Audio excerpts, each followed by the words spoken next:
Good morning. My name is Don Walker. I am the pastoral intern here at Scots Kirk, and on behalf of the sessions and Pastor Jim Mitchell, I'd like to welcome y'all. We'd like to welcome Reverend Paul Joyner here to preach this week.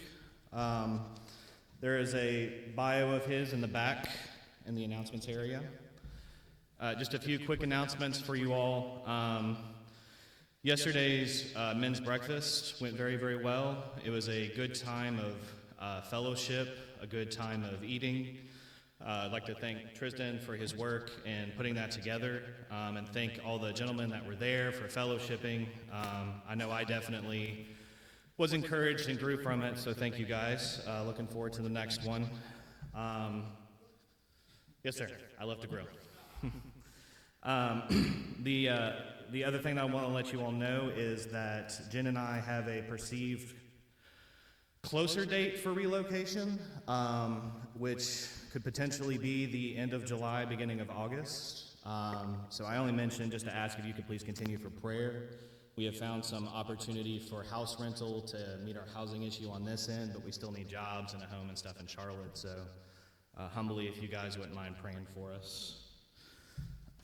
Now, if you guys will take just a moment to prepare your hearts this morning for worship as we read from 1 John 1, verses 5 through 7 in your bulletin.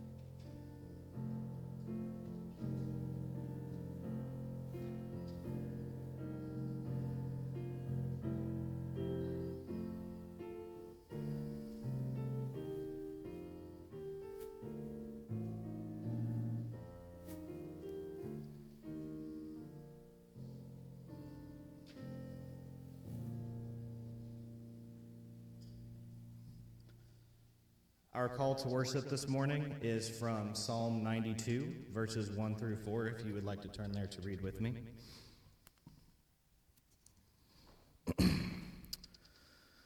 It is good to give thanks to the Lord, to sing praises to your name, O Most High, to declare your steadfast love in the morning, and your faithfulness by night, to the music of the lute and the harp, to the melody of the lyre. For you, O Lord, have made me glad by your work. At the works of your hand I sing for joy. If you guys will please stand to sing and praise and worship to our Lord as we sing Jesus, What a Friend for Sinners from the Trinity Hymnal, number 498.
Now, if you'll please bow your heads in prayer with me as we pray to our Heavenly Father.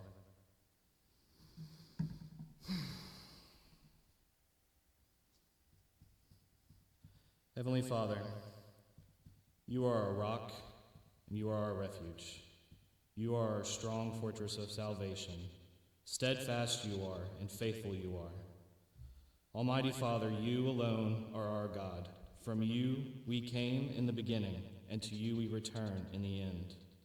Receive us, O Father, in the name of your Son. It is in him that we come to you, in his offering up of his Spirit, that Holy Spirit that is both his and yours. In Christ's sacrifice alone we come to you. Receive us to yourself, O Father, into your hands we put ourselves, in our worship and in our work. We pray all this in the name of Jesus Christ, our Lord and Savior, who taught his disciples to pray. Our Father, who art in heaven, hallowed be thy name. Thy kingdom come, thy will be done, on earth as it is in heaven. Give us this day our daily bread, and forgive us our debts, as we forgive our debtors. And lead us not into temptation, but deliver us from evil. For thine is the kingdom, and the power, and the glory forever. Amen. You may be seated.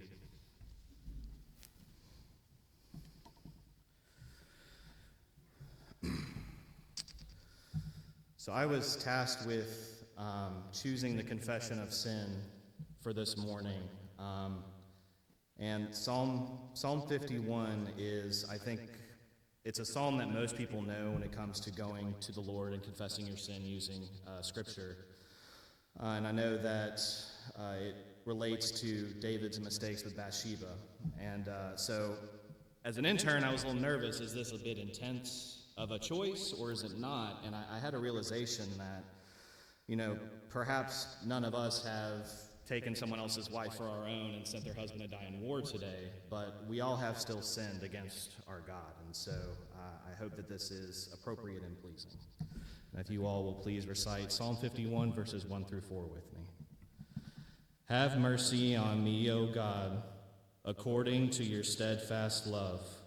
According to your abundant mercy, blot out my transgressions. Wash me thoroughly from my iniquity, and cleanse me from my sin. For I know my transgressions, and my sin is ever before me. Against you, you only, have I sinned, and done what is evil in your sight, so that you may be justified in your words and blameless in your judgment. Please take a moment for a silent confession of sin.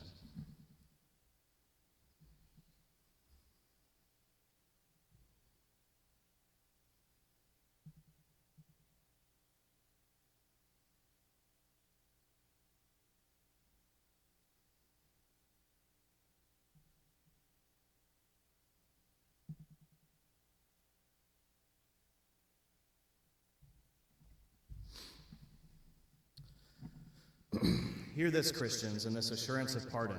We have good news that even though we do have sins that we just had to confess, our Lord God, Jesus, is greater than all of them, and he has atoned for our sins. So please hear this assurance of pardon from 1 John, chapter 1, verse 9. If we confess our sins, he is faithful and just to forgive us our sins and to cleanse us from all unrighteousness.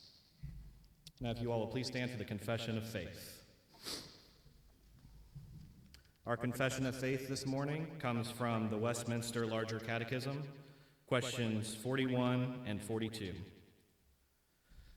Brothers and sisters, why was our mediator called Jesus? Our mediator was called Jesus because he saveth his people from their sins. Why was our mediator called Christ? Our mediator was called Christ because he was anointed with the Holy Ghost above measure, and so set apart and fully furnished with all authority and ability to execute the offices of prophet, priest, and king of his church in the estate both of his humiliation and exaltation. You may be seated. I now would like to invite the children up to the front for the children's sermon. to be led by Elder Joel Reed.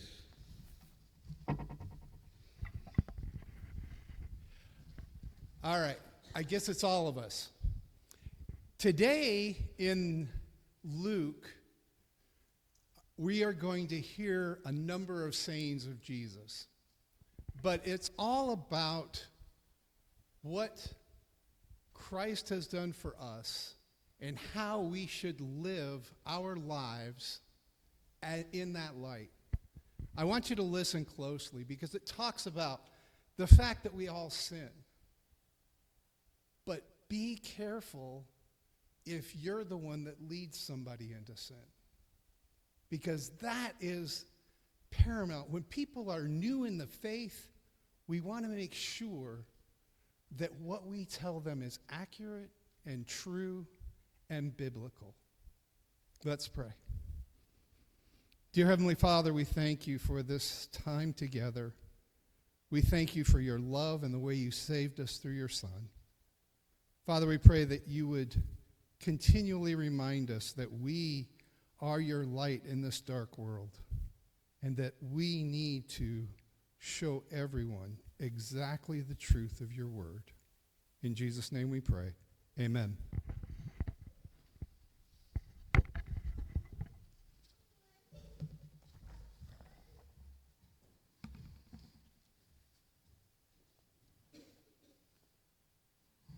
Thank you, Joel. Our scripture reading this morning comes from Psalm 103. It's verses 8 through 12. I'll give you all just a moment to turn there if you'd like to.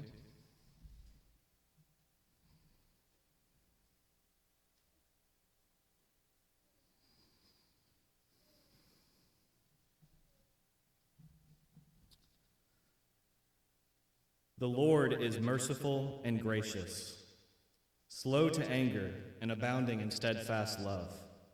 He will not always chide, nor will he keep his anger forever.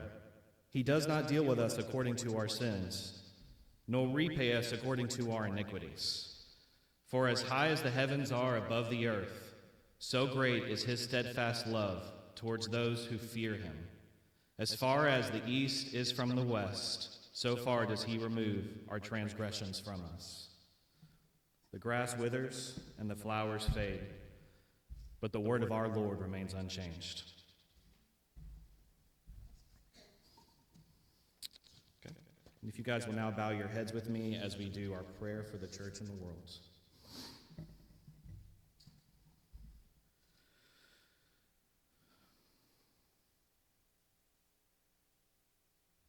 Heavenly Father, Lord, we thank you for the wisdom that you share with us, for the sharing of your wisdom.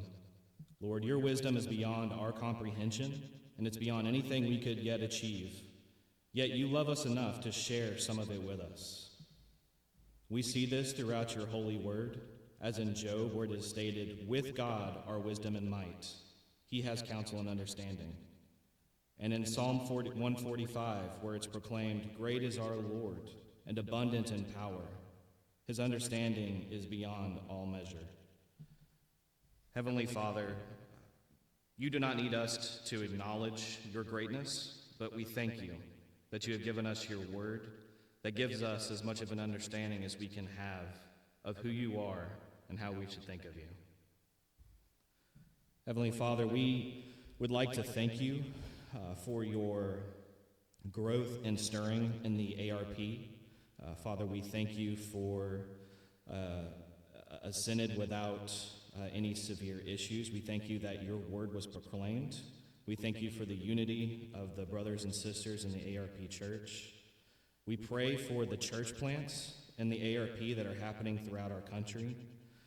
Father, we thank you that there is that activity, and we pray for more of it. We ask for a continued resurgence in the ARP for church planting, for godly men to be raised up to serve as pastors and elders and deacons. We pray for strong wives for those men. We pray for strong children for those men as well. We pray for strong families to go out and proclaim your word. Heavenly Father, we pray for our seminaries and our other Christian institutions that will be teaching these men. I pray for my seminary, RTS, but also seminaries and undergrad schools across the denominations. Father, I pray for protection for the professors and the leadership at this institution from the corruption of sin. I pray that they would remain consistent in your word, and I pray for their needs to be met, for not only the institution, but the individuals that are a part of these institutions. Father, simply so as to lessen the chance of manipulation or laxing in orthodoxy based off of needs for the school and the families of those working there, a temptation to maybe meet those elsewhere, Father. We pray for needs to be met so men and women can firmly proclaim who you are and to teach those who are going to do that in the future. Heavenly Father, we thank you for having Raymond and Margit at our church and their family as well, their children. Father, we pray for Raymond and his family right now. We pray for your hand to be on their family, to soothe and calm their pain, but also to encourage and remind them that Margaret is now resting with you, Father. We pray for strength for Raymond. We pray for resilience for him as he's moving forward through this season of life. And Father, we thank you for welcoming Margit into your arms, Lord. Father, we pray for a steadfastness in Christians across the world right now, just amidst the turmoil that we're seeing. Father, war and chaos is nothing new, and you are way bigger than all of it. But Father, it does provoke human emotions, and it can create insecurities and worries. Father, I pray that these would not be things that trouble your church. I pray that we would have a peace, that you are the Alpha and the Omega, that you are the King of Kings, that you are the creator of this world. And even when things look bleak, you are still bigger and you are still holy. So, Father, I pray, not just in America, but all over the world, Lord, for all Christians to feel your peace right now. And I pray for wisdom for all of us as we seek to see how we can meet needs and how we need to act and speak in the midst of whatever comes in the future. Father, we thank you for the momentum in our battle with abortion here in America. Father, we pray for an ending to abortion, Lord. We pray for wisdom for Christians and how we can be a part of that, Lord, and what part we need to play in not winning a political war, Lord, but in protecting young ones, in keeping them safe and standing up for them as they cannot stand up for themselves right now. We pray for wisdom and humility for Christians, and we pray for an opening of discussion to help protect these young ones. Father, I pray for the elders and the deacons here at Scots Kirk. I pray for protection over all of them. I pray for a renewed vigor and strength for each of them, Father, in the midst of whatever they have going on in their lives. Father, we thank you that these men were willing to serve and are serving your church. We just pray for them to be protected as they continue to do so. Father, we also pray for our neighboring churches, Grace Lutheran Church and Fellowship of Oak Brook. Lord, we have theological differences and even differences in how we decide to facilitate our churches. But Lord, I pray that your gospel will be proclaimed as all three of our churches are standing, proclaiming that we know who you are and that we are worshiping you. And so, Father, we pray for these institutions that the gospel will be carried out and that the worship of you will be proper. Heavenly Father, lastly, we pray for the salvation of those who do not yet know you, those who are in churches, those who have never heard of a church, those who are not interested in church. Lord, we pray for you to move through the hearts of those that are around us and for you to give us direction on how we are to be instruments in that, Father. We thank you for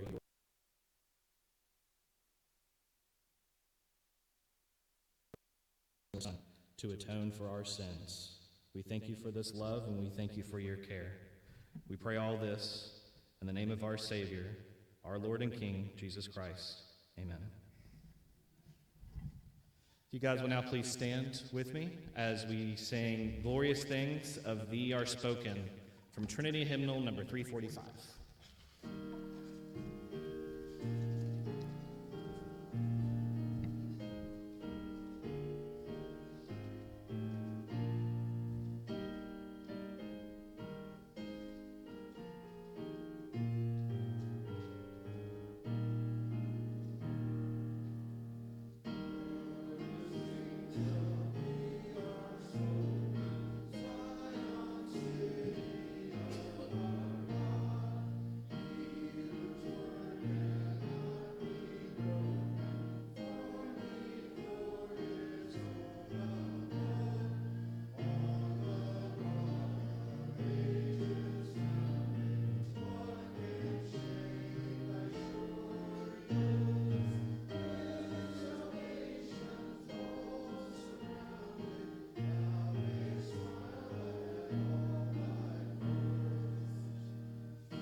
Shall we pray?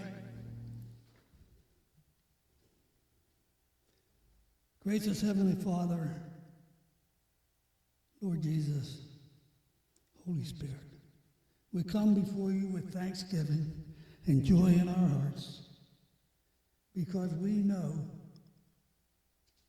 that you love us so.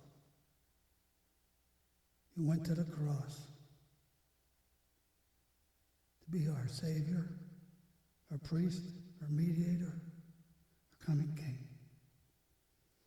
We know that day is close by, yet we know only the Lord God knows that day. Be with us now as we take up our offering. We give thanks unto thee for what you have given us.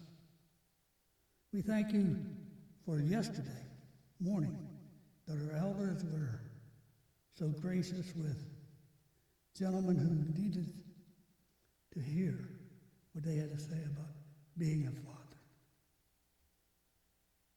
Thank you for you, Holy Spirit, for guiding us. We thank you for all this in our wonderful, magnificent Savior's name. Amen.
may be seated.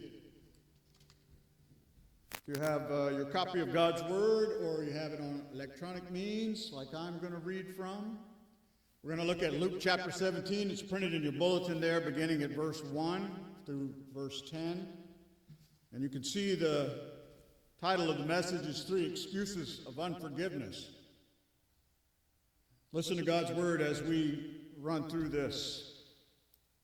Verse 1, and he said to his disciples, temptations to sin are sure to come, but woe to the one through whom they come. It would be better for him if a millstone were hung around his neck and he were cast into the sea than that he should cause one of these little ones to sin. Pay attention to yourselves. If your brother sins, rebuke him. If he repents, forgive him. And if he sins against you 7 times in a day and turns to you 7 times saying, I repent, you must forgive him. The apostle said to the Lord, increase our faith. And the Lord said, if you had faith like a grain of mustard seed, then you could say to this mulberry tree, be uprooted and planted in the sea, and it would obey you. Will any one of you who has a servant plowing or keeping sheep say to him when he has come in from the field, come at once and recline at the table? Will he not rather say to him, prepare supper for me and dress properly, and serve me while I eat and drink, and afterwards you will eat and drink? Does he thank the servant because he did what he was commanded? So you also, when you have done all that you were commanded, say, we are unworthy servants, we have only done what was our duty. A quick prayer as we get started. Our God and Father, we thank you for your word, that by your Spirit and your word encourages, equips, and enlightens us, develops our understanding of who you are, and tells us of your love for your creature. Father, may you build your people up today by this message, for it is in Jesus' name we pray. Amen. Well, if you were here the last time I was here, I gave you another sermon on forgiveness. So this is technically part 2, right? So let me just recap part 1 very briefly before we dive into this one. That was a message from the unmerciful servant. You remember him, right? He owed the king over 2,000 years worth of income if he made 100 times what an average wage earner made. And another servant owed him 1 day's worth of income, and his debt was forgiven by the king, and he went out and made a big stink about the other servant owing him 1 day's worth of income. Well, the point of that message was that we, as sinful creatures, owe God a greater debt than we would ever owe anyone else, or anyone would owe us. And so because God has forgiven us in Christ of a greater debt, he commands us to forgive our fellow servants. It is a commandment, friends. And we do that by not focusing on the debt owed to us, but rather the debt we owe God, and thus the cross of Jesus is where we find our way forward. It's where we find our debt forgiven. And not just the debt of the moment, but the debt of 2,000 years worth of sin that you and I have racked up, that we will, from life to death, complete absolution of all our sin by faith in Christ. Now, part 2. Now, Jesus often, and I love to preach from parables, because that's how Jesus taught. And why wouldn't a preacher want to preach from the lessons Jesus taught, right? And so he used these parables, these picture-painting words, to implant the message he wanted, and so that it would stick with the hearers and for us today, the readers of these messages. And to rightfully understand the lesson in the parable, which starts at verse 7, we began at the top of the chapter. Now, Jesus says there will be sin among you and sin between you. In other words, there's going to be sin present in our lives daily. And you will fall into sin yourself. You know, those are the three things: the world, the flesh, and the devil that are after you. But there's also, you will be led into sin by other people. And for those that lead you into sin, Jesus says it would be very bad for them. He says it would be better for them to have a millstone, a big old stone rock tied around the neck and thrown in the sea, than for them to lead one of his little precious ones to sin, or to cause them to stumble, some translations say. Verse 3, because this is true, you will fall into sin, people will lead you into sin. Jesus says, watch out, and watch out for each other. And then he says, here's what I want you to do. He says, if your brother sins against you, rebuke him, warn him sternly.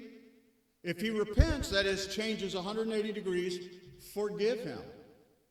Treat him as if it never happened. And now, if you've lived a few years, you know that it's hard to go to someone and rebuke them. We're just not wired for that as Americans, I guess. But as Christians, you and I, we have the right to be confronted with our sins and be given an opportunity to repent and be restored in the relationship. And likewise, it's also hard for us to go to someone and ask them to forgive us.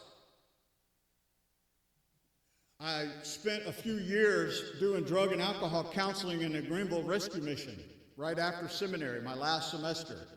And there was two of the men in our Christ-centered recovery program that had gotten in a fight.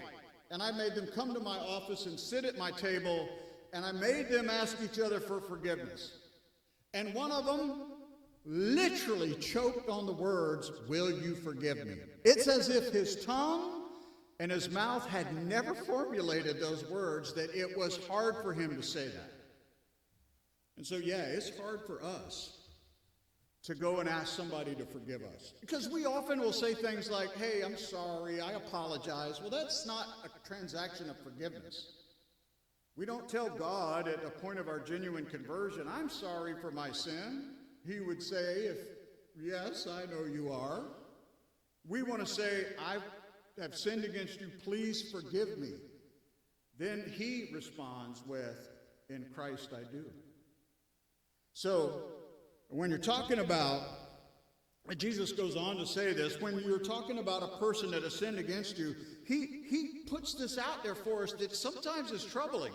That if that person sins against you 7 times in a day, and every time comes back and says, "I was wrong, I'm sorry, I apologize," but he says, "Please forgive me," what does Jesus say in the text? What are his words? He says, "Forgive them." You see, Jesus sets the forgiveness bar extremely high. The standard for forgiveness is high. He does not allow your forgiveness to be based on anything the offender has done except ask for forgiveness. And this is where we find the first excuse people use for unforgiveness. And there is space on the back of your bulletin to jot these down. So the first excuse that's given is people say, "I can forgive someone that has offended me, but I need to see real change. I need to see some fruit of the evidence of repentance."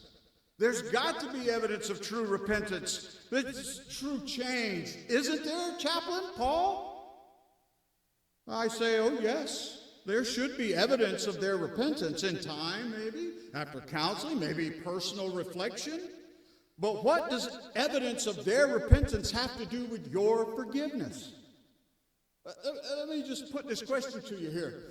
When Jesus says here to forgive your brother 7 times in one day after he has come back, and 7 times say, "I repent, please forgive me," how much evidence can there be in one day of repentance? This is not a mistranslation. In one day, 7 times, he says, "Forgive them!" Exclamation point. Can you really see evidence of repentance in one day? Of course, you can't. Now, I know, and maybe many of you in here have had some radical changes in your life because of your Christian faith, but do you actually believe that you would have had evidence of that Christian faith in the first day of your genuine salvation? Do you actually believe that you would have seen fruit in your life other than the joy of your salvation being evident on you? That's it. And Jesus says, listen, there's no reason for us to wait on evidence of repentance to forgive your brothers. It's not our place to require anything in order to grant forgiveness. He tells us this not because they deserve our forgiveness, but simply because we are obligated to forgive. They don't deserve our forgiveness. But you didn't deserve it when you cried out to God upon your initial salvation. I didn't. And that's the point Jesus is making here. Not because they deserve our forgiveness, but simply because Christ commands it. God's people must be taught how to forgive each other. Otherwise, they infuse their own understanding in this. And what is true forgiveness? There's some, misunderstandings. Maybe you've heard somebody say, I can forgive, but I can never forget. I need a north-south if you've heard that. Yeah. That's not forgiveness. And here's the reason. What we dwell on becomes our memories. What we dwell on becomes our memories. For instance, when I was in the 4th grade, the Lord's forgiven me for all of this, but I was probably a bully my whole life in school. And there was an event, this kid was mocking me, and I kicked a rock up, and I flung it at him as hard as I could, and it hit him straight in the head. I can tell you the position of the sun that day, what the teacher said to me, what happened to the kid, what he said to me. But I can't tell you what I had to eat in the cafeteria that day. Because you see, I've dwelt on the event that has stuck with me in my memory. But what I haven't dwelt on, I can even tell you what the punishment was from the principal. But what I didn't dwell on has not retained in my memory. You see, we have to be taught what true forgiveness is, and it begins by taking upon the fact that what we must dwell on is the cross and what God in Christ has done for you. If you dwell on the offense that somebody has done to you, you'll never be able to forgive them. But see, when you put it in perspective of how much you have owed God, again, part 1 in the unmerciful servant, you have to put it in perspective of what we have owed Christ, what we have owed God, and that through Christ he has forgiven us of an enormous debt. Forgiveness, when we are functioning in a proper forgiveness understanding, it makes your whole community, this community of believers, function for God's glory and allows us to work alongside other sinners. Forgiveness can make your family function to God's glory and enables you to live amongst other sinners. I live alone, and I tell people all the time, there's conflict in my house all the time. Because there's a sinner that lives there. You see, forgiveness also frees us from the cancer of bitterness and anger and from being a victim over so much hurt. Without forgiveness, every hurt you experience becomes your identity. And you will wear it around like a military uniform filled with ribbons and badges that tell the story of all the great injustices you have ever endured in your life. But friends, we are not victims. God is a sovereign God who has ordained our lives to be a certain path, and every blessing as well as every challenge and trial is by his hand and for his glory and your edification, to the praise of his glorious grace. Another aspect of forgiving others frees you from an attitude that stinks of self-righteousness Like, oh, you owe me. What? Oh. Remember the unmerciful servant and how he treated the other servant. You see, forgiveness will remove the stench of a prideful heart as if somehow the offender owes you something. And here, friends, is where I remind you again, it's why we focus on the cross.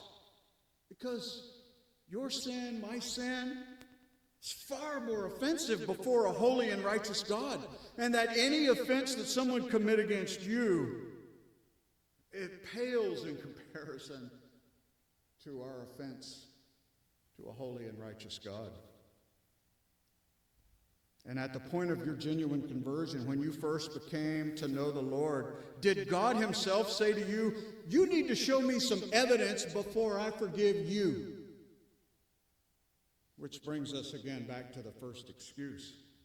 You know, if you've been around a little while and you've seen or remember any of the Billy Graham crusades, what song did they sing when he gave the gospel presentation and told everybody to come down as an invitation? What song?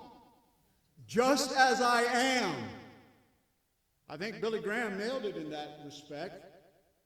Is that we come to the cross at the point of our genuine salvation just as we are, because he requires only that childlike faith in Christ, crying out for his mercy and grace. And then he begins a work through the Holy Spirit and the power of his word to sanctify us, growing us into his image. You see, God only requires a heart that genuinely says, I repent, please forgive me. He does not require any evidence of that change. And we depend on the perfect requirements of God, which are fulfilled by our substitute Christ.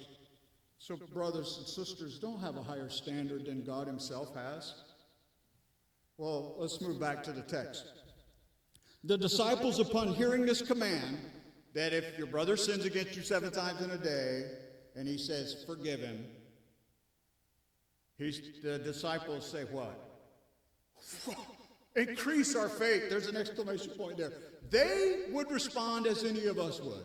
Like, oh, my word, Lord, Jesus, you have got to give me more faith. That's a tough one. 7 times in a day, somebody's going to do me wrong, and 7 times they come and say, I repent, please forgive me, and I'm supposed to forgive them? I'm going to need more faith to do that. That's a difficult one, Jesus. Once, twice, maybe sure, but 7 times in a day?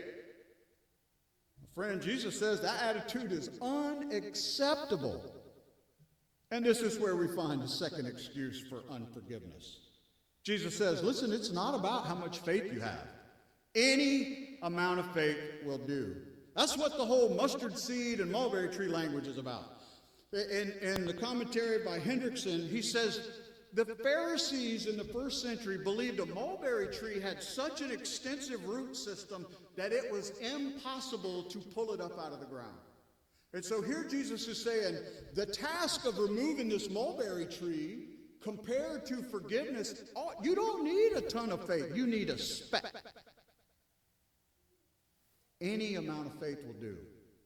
And so just like Jesus doesn't let anyone slide out of their obligation to forgive by saying the first excuse, not until I see some evidence of change, here he says, we can't slide out of forgiving someone by saying, if I just had more faith, then I could. Now, sometimes statements of unforgiveness sound like this.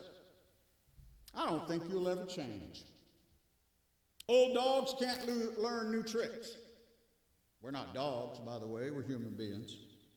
Everyone in my life has let me down. Why would I think you'd be any different? Or when the offense hurts so much, unforgiveness says, you keep doing the same thing. I don't think you're capable of change. Or, I just need some more faith to deal with this. You're just going to have to give me some time to get over it. Well, friends, that sets us up for the third excuse. And it comes from the parable. In the parable, Jesus says, imagine that you are the master and you have a slave. And your slave, servant, has been working all day out in the field, tending the sheep, working the crops. It's hard work. It's out in the sun. It's physical labor all day. And the servant, he is tired and dirty and probably thirsty and hungry. And Jesus says, the master doesn't say, oh, rest here for a little while, or here, have some bread to eat, and then go get cleaned up and go to sleep. You've worked a long, hard day. No. He says, rather, the parable says, the master requires him to prepare his meal and serve him and wait until he's finished eating, and then he can have something to eat. So, of course, the obvious question when you read that or you look at that, you say, if that were me, would I feel like doing that? Do you think he felt like doing that? After working all day, would you feel like waiting on someone before you eat? Of course not. That's the point. Jesus says when it comes to a matter of forgiveness, it doesn't matter whether you feel like it or not. Forgive them.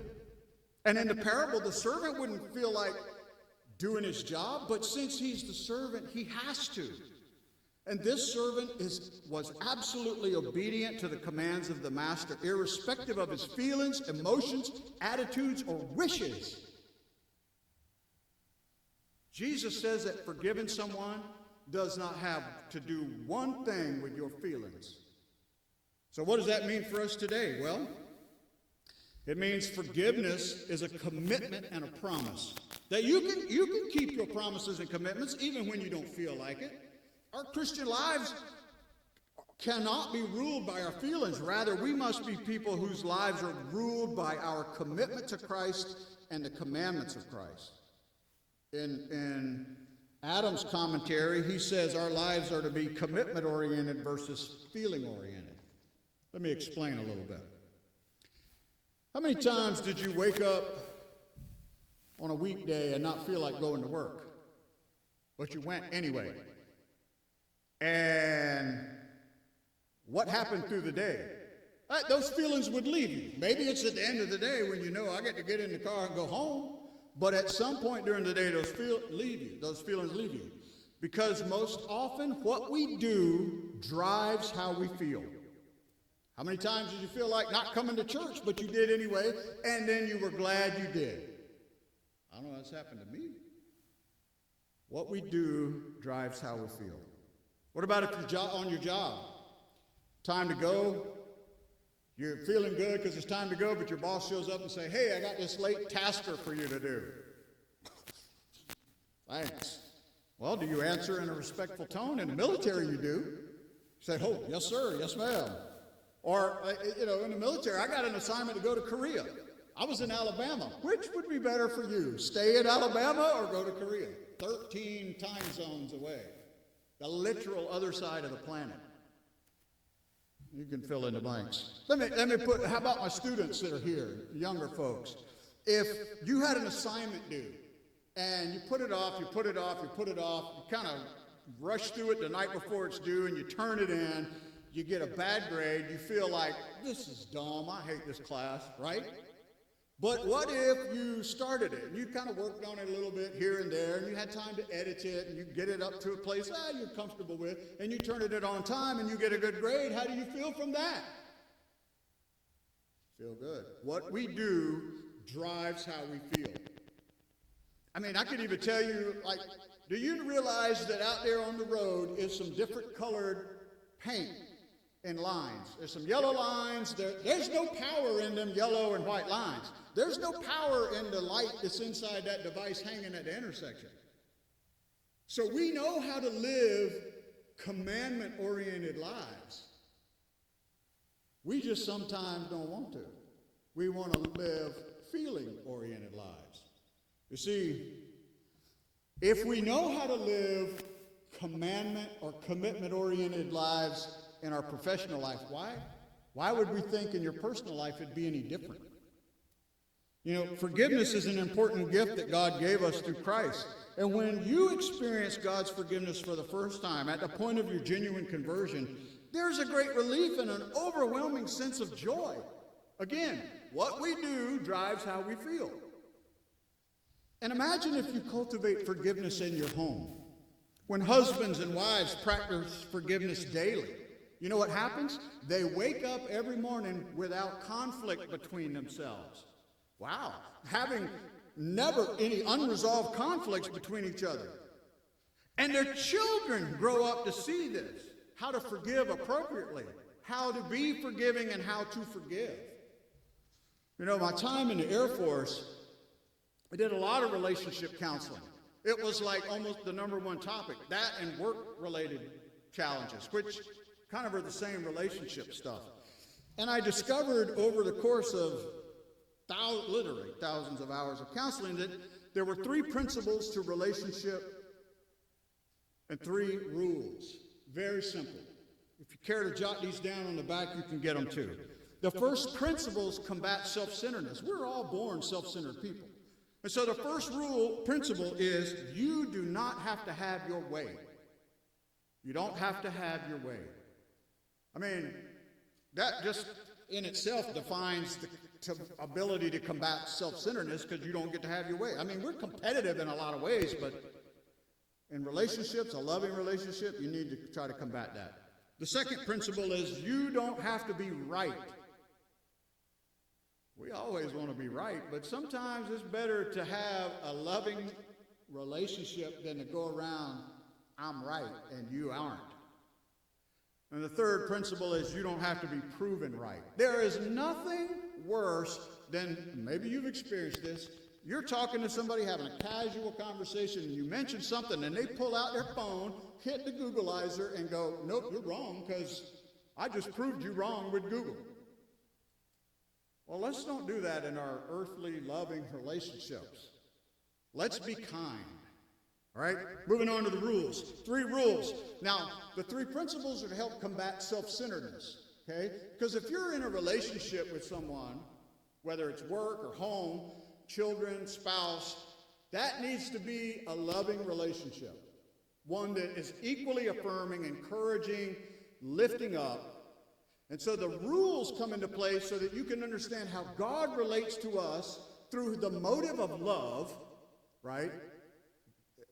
This is how God demonstrates his own love for us, and that while we were yet sinners, Christ died for us, right? His love for us. And so the 3 rules begin with forgiveness rules the day. What that means comes out of Ephesians 4. Don't let the sun go down on your anger. So if you have conflict with each other, you need to settle the matter before you go to sleep. Again, so that when you wake up, there's never any conflict between the 2 of you. Now, some things are tough, but love covers what? A multitude of sin, right? The example I've used in the past teaching this is when my kids were in high school, sometimes when I'd use the bathroom, there would be no toilet paper on the ring. And I treated that like a capital offense at my house. Could that not have been covered in love for my poor, overstressed, teenage, high school age kids? It could have been. But it took me a while to learn that God has this love standard that every one of our sin from our entire life through our faith in Christ is under. There is nothing that he won't forgive for his people. And so the rule is designed to help us keep moving our love bar up so that more things are under that we don't need to always have a conversation about how you've offended me because of how you spoke to me in public. We should learn that, right? That's just an example. All right, number 2, in the rules that help us understand how God treats us is treat each other better than they deserve. Because how does God treat you? Better than you deserve. If you ever need to know if God is treating you better than you deserve, reach up to that artery right there. If it's thumping, you aren't doing that. You can't start it by yourself if it stops. God is allowing us to keep living as a measure of his grace and mercy. He treats us better than we deserve. Now, one little way to understand this is a concept called try to out-nice each other. Right? So you wake up and your spouse is already out of the bed and you hear clanging going on in the kitchen and you go out, what's going on? and he or she has made your favorite breakfast. And you sit down to it and you say, I'm going to get you for this. I'm going to try to out-nice you for this. Imagine if you lived your life like that. Always seeking to out-nice your spouse, your children, your parents, right? Treat each other better than they deserve and look for ways to out-nice each other. The third rule here, and we're going to move on to close, is what I call 100% versus 0%. In your earthly loving relationships, you give 100% with zero expectation of anything coming back to you. Again, how does God treat us? He has given us 100% in Christ through his life, through his death, through his resurrection. And by the way, can you add anything to God? No, of course not. And so I had numerous counseling sessions where people said to me, Chaplain, when's it going to be 50-50? You got the wrong math, brother. You need to try 100% giving with zero expectation. And what does that communicate? All of those rules communicate that you love the person more than their sin has offended you. And how does God treat us? Better than we deserve, because he treats us in a way that he loves us in a greater way than our sin has offended him through our faith in Christ. And that's how simple it is, friends. So again, I ask, here are the three excuses. And it does take matters. It does take time to forgive, but it begins with a promise to forgive. So let me give you the three excuses again. Number one is, I'll wait until I see evidence of change. If I only have more faith or greater faith, or once I feel like it, I'll forgive. I'm just mad, tired, disappointed, or whatever other emotion you want to throw in there. So Jesus has eliminated these three excuses for unforgiveness, but for somebody that has offended you. And again, the root of unforgiveness is we focus on the other person's sin against us rather than our own sin before a holy and righteous God. And we act as if every sin committed against us is a capital offense. The reality is, every minute sin that we commit is a capital offense. And how does God treat us? Better than we deserve. He treats us as his only son for the believer. So let me ask you a few questions here. Who is it in your life today that you haven't forgiven? Who is it in your life today that you said you've forgiven, but you really haven't? Who is it in your life today that you've been hurt by so much that you're waiting on evidence of change in them before you forgive them? You know where this is going. Who is it in your life today that you're waiting on more faith or greater faith to be able to forgive the great transgression they've committed against you? And who is it in your life today that you just haven't felt like forgiving, thinking you might need more time? Well, I think if we're honest with ourselves, we've all had a couple of people maybe that have popped into our minds. Into one or three or all of those categories. But friends, the parable, the context, 1 through 10, teaches us forgiveness is a commandment.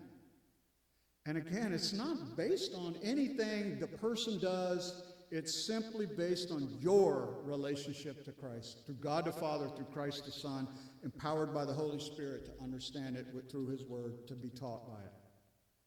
And so the challenge is this, simply, that if there is someone in your life that you have not forgiven, would you? For my Christian friends today, if there is, then ask God to forgive you of your unforgiveness. And if possible, go or call the person and tell them that you have made a commitment to God in Christ to forgive them, and then really forgive them. And again, not because they deserve it, but because God has forgiven you. And if you're here today and have never accepted Jesus as your Savior, none of this applies to you. First thing you need to do is reconcile your own sin to God the Father through God the Son by expressing genuine faith and acknowledging that you are standing before a holy and righteous God condemned. And that you want the sacrifice of his life in place of yours. You want his perfect life in place of your imperfect life. And you want the promise of the resurrection to say to everyone around you that God has forgiven me and he has granted me communion with him. And then you can enjoy a loving, eternal relationship with God the Father and have truly a relationship with your heavenly Father. I pray that God will help us all live out this commandment. And may he help us be a community of people who stop making excuses and genuinely work on forgiving one another. May it be so. Let's pray. Heavenly Father, we thank you for your love. We thank you for your word that teaches and guides and instructs us, it corrects us and rebukes us. We thank you that even when we fail, you have the ability through your Spirit and word to bring us to a place to grow. No matter our age, whether we're young or older, seasoned in life or new. You have the ability to work in us that which you desire. And for many of us, we have broken lives. They've been broken by the way the world has treated us. They've been broken by our own sin, and we've been broken by the way other people have treated us.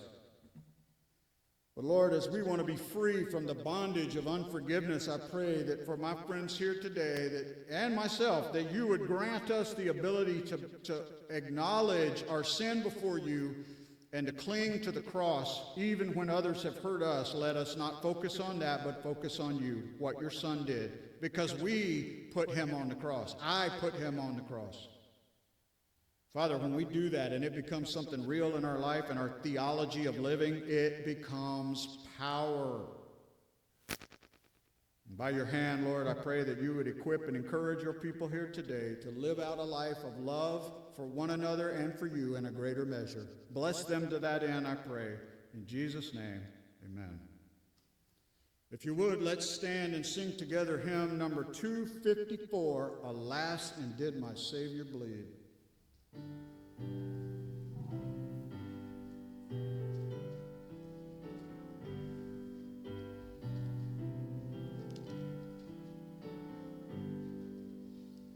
Alas, and did my Savior bleed, and did my sovereign die? Would he devote that sacred head for such a worm as I? Was it for crime that I had done? He groaned upon the tree. Amazing pity, grace unknown, and love beyond degree. Well might the sun in darkness hide and shut